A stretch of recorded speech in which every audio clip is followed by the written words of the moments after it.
Martina, che è il mio personaggio, racconterebbe queste contrazioni pericolose sicuramente partendo da un giorno molto importante della sua vita, un giorno di grandissimo cambiamento dove diventerà mamma. È uno spettacolo pieno di colori, pieno di sfumature, pieno di emozioni, da quelle più brillanti a quelle più drammatiche. Racconta un pezzo di vita importante di tutti noi.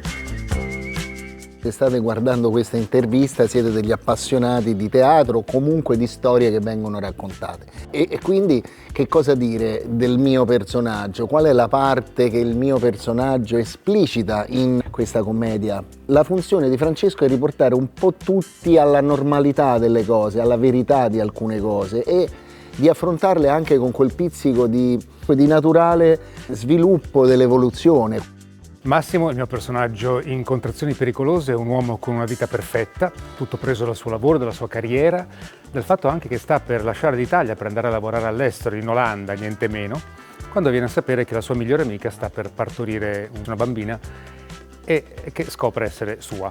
Questo ovviamente scombussa i suoi piani e la domanda è: può una vita perfetta diventare ancora più perfetta? Confesso che è molto emozionante per me essere a Friuli Venezia Giulia, quindi vi invito a tutti voi del circuito ERTA a venirci a vedere. Sono sicura che supereremo le vostre aspettative, quindi non mancate Contrazioni pericolose.